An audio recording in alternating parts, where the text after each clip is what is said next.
what I'd like to do at this point is open up the discussion to other people and what they want to talk about. And let's see, beginning with somebody in the YouTube chat, which has been very active. Michael Riley made a point that awakening also never started, and he has awakening in quotes and started in quotes. I was wondering if you have a comment on this idea of, yeah, awakening. Was there actually a moment where you were awakened or awake, or what's your reply to Michael Riley? Yeah, that's that kind of cookie cutter spirituality. It's a statement that can't be verified. How does he know that something never began? You know that how?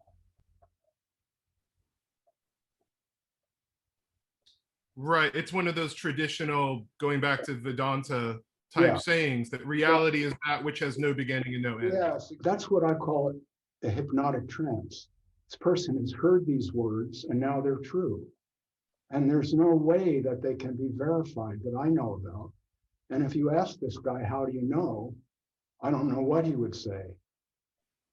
But he's asking me, how do I know that awakening never ends? I know it as a human being. I'm not talking about the universe. I don't know about the universe. I can't stand outside of it and look at it. I don't know about absolute truth. I don't think there is any that's available to us.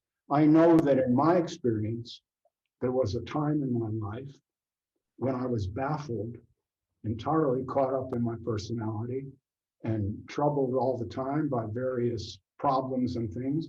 And then this awakening happened and all that went away. And everything is just as it is. And that's okay. That's what I mean by awake. That in this moment, things are as they are and can't be any different, including what I think, feel, and otherwise perceive. That's Robert. Robert is this. There's a problem with that statement. Maybe we can talk about that later. It's well, I don't want to complicate this. So yeah, no, this fellow is making a statement, a declarative statement. Nothing ever began.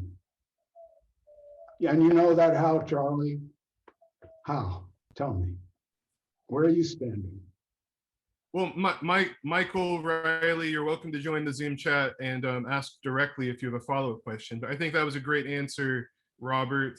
So Eric has his hand raised. So I'm going to ask Eric to unmute, and he's going to ask you a question directly. Hi, can you hear me? I hear you, Eric. Hi. Hi, Robert. Hi, Art. Thank you so much for your conversation. It's been very stimulating. Robert, I saw you talking with Jim Newman recently. I don't know how old that conversation was, but I'm curious if you still believe that Jim Newman is in denial. In denial? Oh, I don't think I said he was in denial. I don't really recall. I may have said that, but if I did, that's not really what I meant. And I don't think I said it, but whatever. No, what I think is that he inherited this jargon from Tony Parsons and just uses the jargon, and that the jargon obscures a lot of fine points so that he doesn't really hear other people. He's just totally convinced. He's got this point of view and that's it. And he's got the words for it. And the way that he has of describing it doesn't leave any space for doubt to enter. See, it's just jargon. So I don't know if that answers your question. Yes, it does. Thank you.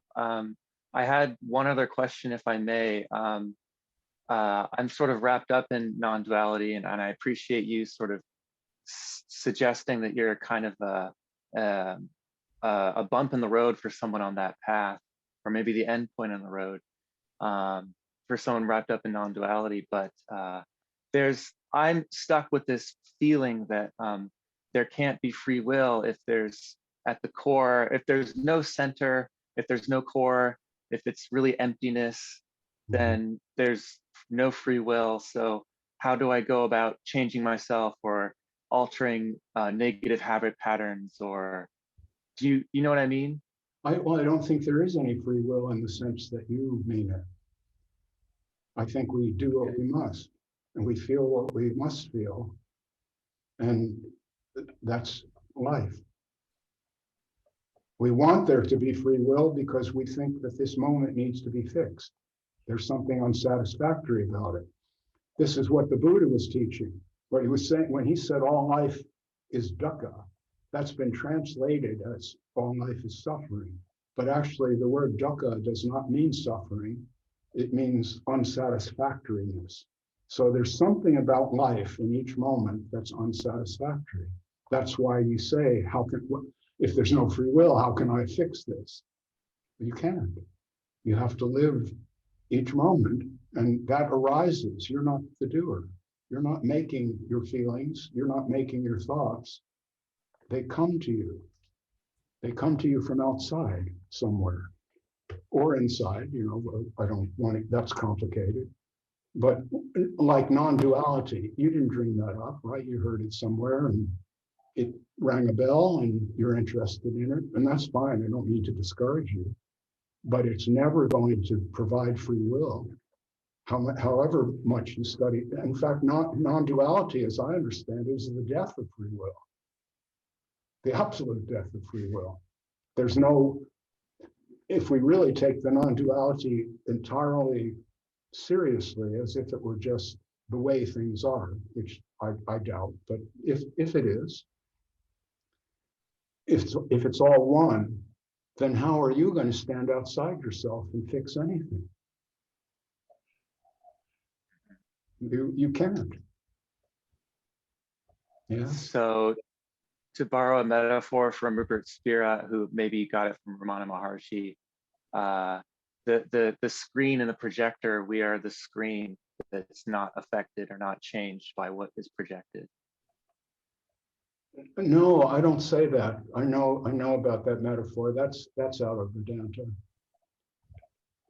No, you're not the screen. You are not separate from the thoughts and feelings. They are you. You're not this blank screen, and these thoughts and feelings exist somewhere in ideal space and they're projected onto you. That's a silly idea in my view. How I experience it is my thoughts and I call them my thoughts, but that's language. They're just thoughts. They're not mine, but when they arise, that is me. What I am is my feelings and thoughts and perceptions. What else is there? I mean, that's all I have access to. That's me, that's Robert. And you have different thoughts and feelings, and that's you. So there's a beingness of it, but there's not a labeling or an ownership appropriating of it. This is being. It's not like you have a little guy in your head that's doing this. This is you. There isn't anything inside of you. It's not like nested boxes like these Russian dolls or something. No, you are, this is it. This is it. There isn't any inside and outside that we know about. I mean, there may be, but if we really, what I'm saying is, if we look deeply at experience, it's easy to understand that we're not making it. I don't know what word I'm going to speak next.